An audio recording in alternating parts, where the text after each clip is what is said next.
Are low interest rates impacting on your investment returns? It's time to rethink. Rethink Investing creates wealth for clients through the strategic purchase of positively geared, high cash flow commercial property. Industrial properties, retail assets, or office spaces can be a smart investment option that produces significant and long-term return on investment. Rethink your investment options and look to commercial property. Learn more at rethinkinvesting.com.au. Rethink Investing, Australia's #1 commercial buyers agency. Welcome to the Smart Property Investment Show with your host, Phil Tarrant.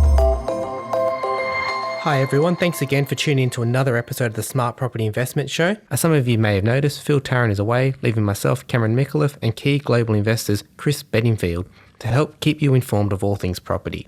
Hi Chris, thanks for coming in on the show. No problem, thank you. Chris, can you tell us a little bit about what your fund does and how you guys set the scene in terms of property investment? So I'm the co-founder and co-portfolio manager of Quay Global Investors. Run a fund that invests in listed real estate companies around the world. It's a concentrated investment approach. We typically invest in around 23, 24 companies, and we seek to find the best listed real estate opportunities in the world.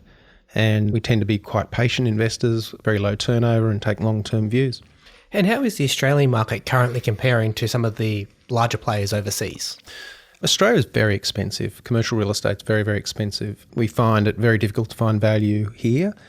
We think most of the interesting opportunities tend to be in the Northern Hemisphere, Europe, in the United States, Canada. Hong Kong looks really interesting right now. There's obviously a lot of disruption happening in Hong Kong. But if you're patient and you're taking a long-term perspective, that looks quite interesting. And in Australia, it's bifurcated a little bit in that if you're in the office or industrial space, it looks really expensive. Retail is a bit more interesting, yeah. But your European markets, your American markets, your Canadian markets, they're kind of suffering the same things that we're currently suffering through in very low interest rates. So is that kind of going to have an impact on my returns longer term? Yes, it does, in that when you have very low interest rates for very long periods of time, total returns on capital tend to fall over time. And so what we try to achieve is a CPI plus 5% total return. I think if I know historic returns, people look at historic returns, they've been very attractive both here and overseas. But realistically, I think investors should anchor their expectations to, around that 4 real, 5 real. We're trying to achieve 5 real after inflation. And I think over the next 10 years, that's going to be a bit of a challenge. And with the currently supply and the economic conditions in Australia, do you think that the Sydney and Melbourne markets are kind of tipped to kind of fall, or they're going to keep growing, or how do you kind of see them going? I would start by saying this, that one of the most attractive aspects of the Australian market from a real estate point of view is Australia has got probably one of the best demographic stories of the G20. We typically only invest in developed markets, so we stay away from the emerging markets. And when you look at Australia from a demographic point of view, population growth point of view, Australia is actually pretty attractive. From a residential point of view, I would say that the East Coast markets are overvalued, but I think it's really important to differentiate between expensive, overvalued, and what is commonly referred to as a bubble. The way we think about real estate, particularly things like apartments and office buildings and industrial property, is the best way to sort of value or think about value is to think about replacement cost. How much does it cost to build a brand new set of apartments? I know a lot of people think about yield and price to income ratios as a way of valuation. It's the right way to look at it is how much does it cost to build a new dwelling, whether it's a house on the fringe or whether it's a stack of apartments in a more urban area. And when prices trade above the cost to build, you get a supply response. And that supply response eventually dampens prices. Where we see sort of Sydney, Melbourne right now is that if you go all the way back to 2014, when the central bank started cutting interest rates, the Australian housing market was probably trading below replacement cost, which is why we didn't have a lot of supply. There was no profit motive in for a lot of developers. And then when you had that sort of spike in prices, you had that supply wave, but there was a delay, there was a lag. And then by the time we got 3 years down the track, 2017, prices were way above replacement cost. Supply was coming down the pike. And of course, prices began to fall. Central bank wasn't raising interest rates. The government didn't change negative gearing. There was no change in capital gains tax. Population growth was all the culprits that were being blamed for high house prices. They were all still in place, but prices began to fall. And they began to fall simply because supply was overwhelming underlying demand. And then we had that nice correction, and then we've had a bounce since. So if you go back now to mid-2019, I believe replacement cost a bit below, which is why we've seen housing approvals fall. But now we're seeing prices rebound quite strongly. So I would say the market's moderately overpriced, but it's certainly not as excessive as it was, back in 2016, 17. So is history going to repeat itself then a little bit? Because we're looking at supply now. You talk about residential in terms of apartments and et cetera, et cetera. Melbourne has gone from having quite a lot of supply to it falling away. Its vacancy rate's like under 3% now. Sydney has gone from having all these new builds. It's gone to only 20,000 in 2021. Will in 2022, 2023, we're going to have the same cycle? Yeah, that's the risk, because there's a lag between a price signal from what we would call the secondary market, the buying and selling of existing houses and existing apartments. There's a lag between that price signal and to what the developers can respond to, because it takes time for a developer to find a site, get approvals, get their financing, and actually build the product. And it's because of that lag you end up getting those cycles, you end up getting those prices sort of whipsawing around. So there is a risk, particularly with the population growth the way it is, that any excess supply that we do have, it just gets absorbed so quickly. And you can get that cycle occurring again, yeah. So what do you kind of say then to all those bearish predictions out there that Sydney's currently in a bubble, Melbourne's currently in a bubble, Hobart's in a bubble, and that the fact that in a couple of years' time it's going to be down 30, 40%? Yeah, obviously prices can fall 20, 30, 40%. But that doesn't necessarily mean we're in a bubble. That's why I started with the whole premise of saying that there's a difference between overvaluation and a bubble. Most of the commentators that tend to suggest we're in a bubble tend to be people who don't really understand the real estate market. It comes, like I said before, it comes down to the cost of production. So the example I always use when I talk to some equity people when they say it's all a bubble, it's all rubbish, the first thing I say is, well, when you make your money in your funds management business, what's the first thing you do? They go out and buy themselves the biggest house they can buy. Do as I say, not as I do. And then the second thing I say to them is well, a packet of cigarettes in Australia costs $30, right? And a packet of cigarettes in Texas costs $5. So we have a cigarette bubble in this country. It's 6 times the price, because that's usually the analogy. So you can buy a beautiful house in Texas, $300,000, $200,000. Of course, we don't have a bubble price in cigarettes. We just have a very high cost of production. The government, rightly or wrongly, probably rightly, levies a lot of taxes and charges in the production of a packet of cigarettes because it's trying to create an outcome to reduce in smoking. That all makes a lot of sense. But the producers of cigarettes will say, well, if these are the charges, I've got to bake that into my cost and the end price has to be higher. And what we've done in Australia is successive governments, both at state and federal level, has baked in higher and higher rates, taxes and charges into the cost of building a house. And in some instances, particularly for the newer stock out on the fringe, up to 40% of the cost of build is taxes and charges. Government with their hand in the pocket. Now, developers, they don't absorb the cost. Like if it doesn't stack, they just won't build it. So they just wait till the market moves to a level where that makes sense and then they pass those costs on. So the whole debate about affordability in this country, it's always... There was an article today in the Sydney Morning Herald, some academics have come out and talked about negative gearing, capital gains tax and all the usual culprits. And they miss the point every time, because we have capital gains tax concessions in Perth. We have low interest rates in Perth, and we have negative gearing rules in Perth. Yet Perth's down like 20% from the peak, but Sydney's up. Like, they're looking at the wrong things. And if they really want to fix affordability, they've got to get the government to take their hand out of the till. That's the last thing the government wants to hear, though. The problem's not going to go away. So, look, can prices fall 20, 30, 40%? Anything can fall 20, 30%. You never say never, but is there a fundamental reason for that to happen? There's no fundamental reason for that at all. So you don't think that the prices have risen due to poor fundamentals? The fundamentals are okay in Sydney and Melbourne, even though they're the 3rd and 4th most expensive city in the world? Well, I'd push back on the 3rd and 4th most expensive cities in the world. I've been to places like Hong Kong and Morocco and places, if you look at rent to income ratios in those countries, $2 million for 20 square metres of accommodation in Hong Kong. No, what are the fundamentals? The fundamentals in real estate for us is where are prices relative to the cost to build? And as I said before, they're moderately above the cost to build at the moment, so expect a supply response, but it's not excessive by any stretch of the imagination. And the other fundamentals, the Australian economy is it's kind of okay, and the demographic story is really strong. So if we do end up building too much stock, it can get readily absorbed pretty quickly. So if then the government goes down its current path and it cuts rates 2 more times, goes into QE, does all that sort of stuff, prints its money, etc., do you then think that because the price will come down, the cost to build will come down, does that mean that it will become, prices will come swim back up very quickly?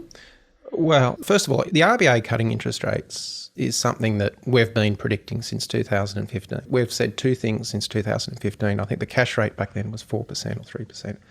We said Australian interest rates are going to zero. And the second point we said was it's not going to do anything, or it's not going to do much. And, house prices are going up and interest rates have been the stimulus to that. But as I said, the long run cause of house price growth really is the cost of production and demographic demand. Anyone who thinks low interest rates is great for real estate, I've got a Japanese real estate fund manager who can tell you otherwise in less than 2 minutes, right? So Japan went to zero interest rates in 1995 and real estate has not been a great asset class there. And similarly, anyone who's expecting QE to cause, create some economic miracle in the Australian economy, I've got similar arguments out of Europe and Japan about how little QE will actually do. So I don't think that any of the policy prescriptions that are being talked about, whether it be QE or interest rates, are actually going to do anything. What needs to happen is that the federal government needs to step up and proactively increase the fiscal deficit. That's what they need to do. And we're not talking about 5 billion or 60, 70 billion is the number they need to start coming up with. Thanks, Chris. I'd like to discuss the need for fiscal spending a bit more, and we can do that just after this.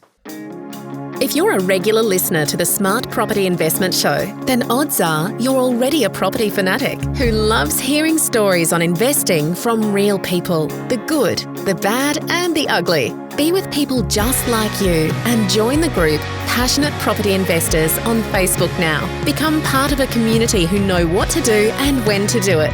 And the time to do it is now. Passionate Property Investors. Tribe, tools and tips. Find us on Facebook today. Thanks for rejoining us out there. I'm talking here with Chris Bedingfield about interest rates and why they currently aren't working. Do you think there'll be any sort of pressure on the government to you mentioned 70 billion, wasn't it, that to spend to fix this problem? Yeah, I think something in the order of 3.5% of GDP. The problem we have in this country is that household debt is too high, which is why interest rates aren't really working. Because any savings that anyone's getting from interest rates, people aren't gearing up anymore. They're paying down their debt. At the margin, people are taking out some additional loans, but others are trying to pay down at the same time because the leverage is too high. How do you get the household sector to save? You need another sector of economy to run a deficit, because one sector of an economy running a deficit means another sector of the economy is running a surplus. It's accounting. In economics, we call it the sectorial balances, but it's basically accounting. And so what we need is for the household sector and the non-government sector to start saving and start deleveraging, which will give them the capacity to start spending, a bit more comfortably. The federal government needs to start increasing its deficit. Now, household debt's in the trillions. The Morrison government gave a tax cut, what was it, $10 billion or $8 billion? I mean, the household debt's in the trillions. And they're scratching their heads wondering why, we saved it. It's a drop in the bucket. So in order to help the household sector to delever, which is what's important about getting the economy going, the federal government needs to run the counter side of that. They have to run a much bigger deficit. And the whole narrative in this country about, we've got to worry about S&P and the ratings, and it's just a nonsense. Australia will always be able to pay its bills so long as those bills are in Australian dollars. And they get it in the Northern Hemisphere. Like Trump in the United States is running $1 trillion deficits and interest rates are 1.5%. like they get it. And now Boris Johnson in the UK, another conservative politician, is doing the same thing. The only people that don't seem to be able to work it out is us. And it's an opportunity too. Currently rates are very, very, very low worldwide. So the government itself, when it's borrowing its money, wouldn't cost them a lot of money to do it anyway in terms of repayments. Exactly. I mean, that is the argument. I would take that one step further and say it doesn't really matter what interest rates. Interest rates can be 10%. I mean, the interest payment is just like any form of government spending. The government just issues the currency into existence to pay its bills. It always has.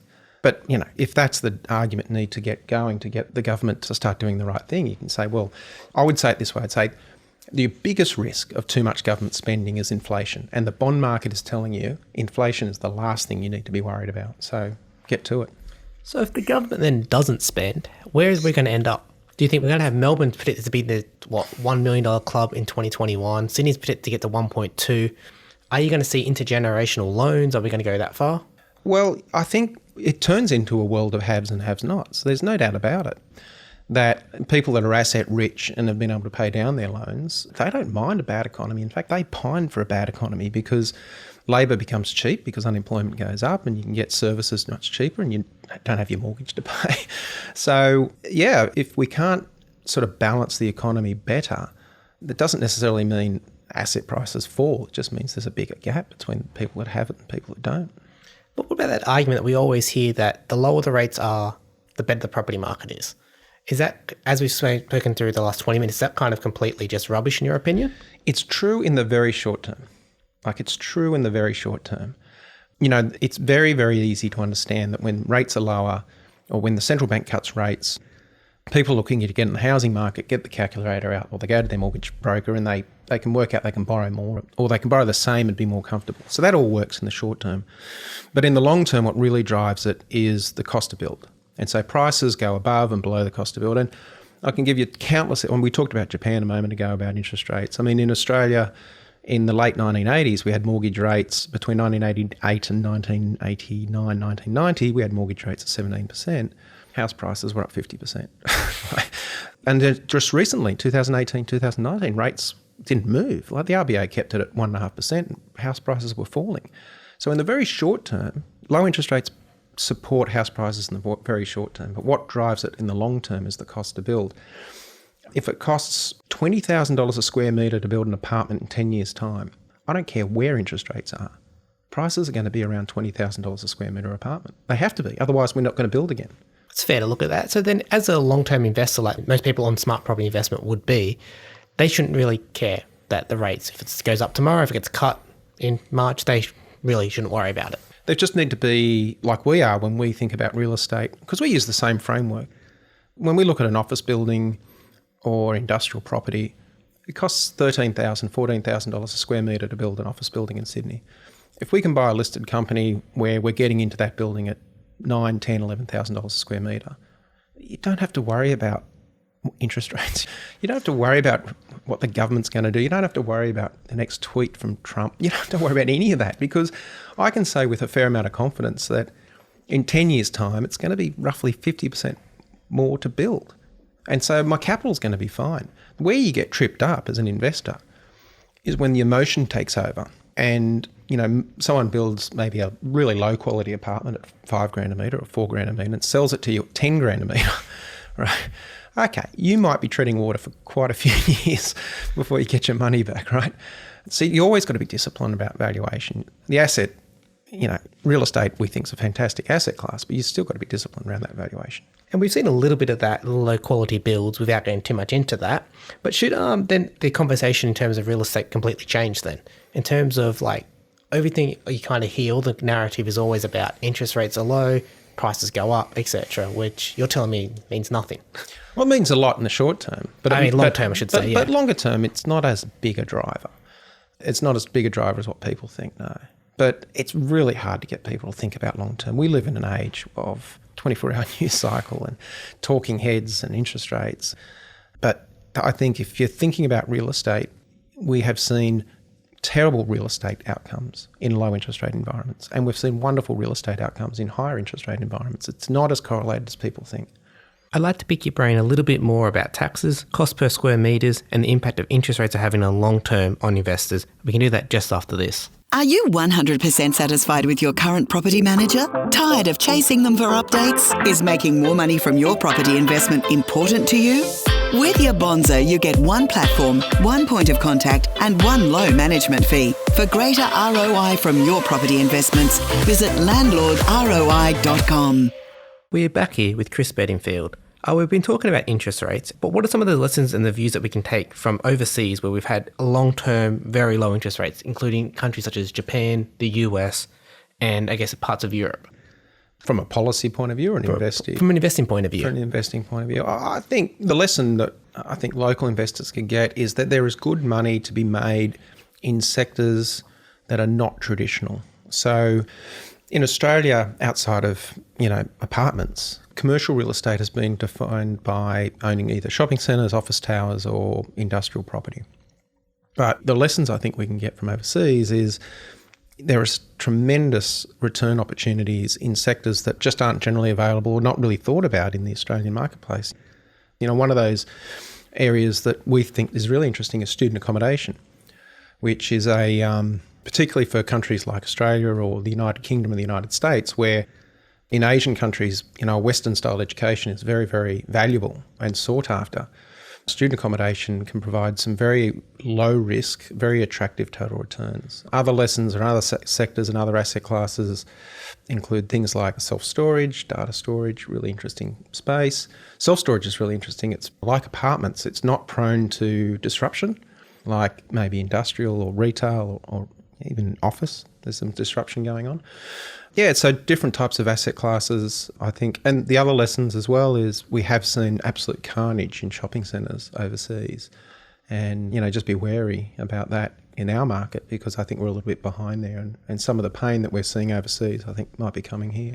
You mentioned student accommodation there. That's got to be a lot cheaper for me as an investor to purchase a little student, on a little area than it would be to invest, an apartment building, comparison-wise costs. They tend to be cheaper because they are a lot smaller and they're shared services. So they do have that as an advantage. The disadvantage is that it's a very unique leasing market. So, when you have an apartment, generally you're leasing it to whoever walks through the door on the day. With student accommodation, the location's important. It needs to be easy access to the universities. Better if it's adjacent to the universities. And your leasing windows are different. If you haven't leased your student accommodation by January, you're waiting a whole year before you get to lease it again. Whereas in residential property, if you don't lease it for a month or two, try next month. But because the academic years are fixed, like I said, and they kick off like in February, March, if you're not leased by end of January, early Feb, you're in strife for a year. You're vacant for a year. So it requires a bit of a specialist sort of approach as opposed to a do-it-yourself approach, which apartments lends itself to. But they are cheaper on a per square metre and a per bed basis, yeah. I was saying, your normal rules would still kind of apply though, wouldn't it? You'd still be looking to buy location would still be everything in terms of an apartment or student accommodation. Yeah, absolutely. I don't know the Australian market as well because there's no real listed alternatives, but the ones that we own in the United Kingdom and the United States actually have university agreements. So that when a student signs up, decides to go to Caltech or whatever, they go to the website, our real estate pops up on the university website and they come directly into our real estate. And that creates a real franchise opportunity. I'm not sure you can get the same. So it's not just location. Location's important, but it's alignment with the universities. It's a very specialist area, but it's very recession-proof. Like it's actually counter. So if you're thinking about capital preservation, it's not going to shoot the lights out for you in any particular year, but when there's a recession, actually demand for student accommodation goes up because people, defer going to work or they might go back and people upskill, don't they? They upskill, and when you think about portfolio construction, it's a great counter in your portfolio because it does really well in recessions. So finally, what any type of advice would you have for any sort of listener looking to get into the property sector in any sort of way? Commercial or resi or anything? Anything, bit of both. Get the valuation right. It's the same on everything. Like just get the value. You get the valuation right. I know the old adage in real estate's location, and I think that's true. But equally true is valuation, because as much as real estate is, we fundamentally think it's a very, very attractive asset class, you can get it wrong. You can lose a lot of money if you get the valuation wrong, particularly if you're levering into it. So, try not let the emotion get too much of you and just be disciplined. So that old adage that property grows every 7 to 10 years isn't necessarily true if I got the wrong property to start off with. And don't get sucked into yield. That's the other thing. Don't get sucked into yield. Always think about total return.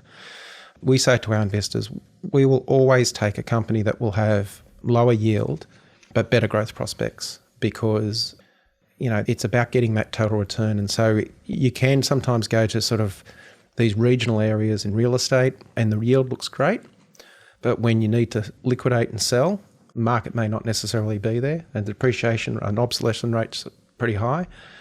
So just don't focus too much on yield. Real estate's not a yield product, it's a total return product. So what does my Sydney investor do then? Because my Sydney investor who is being priced out of the Sydney market would look to a regional area. If that may not necessarily be the best play for them, where do they kind of go? Well, I mean, you're boxed into what you can afford at the end of the day. And if you can only afford those more sort of regional areas, then just be extra careful. Make sure that those regional areas are well diversified in terms of industry. Those industries have longevity to them. If it's service-based as opposed to sort of mining-based sort of economy, that's always a bit better. And then go back to that discipline of making sure the valuation's right.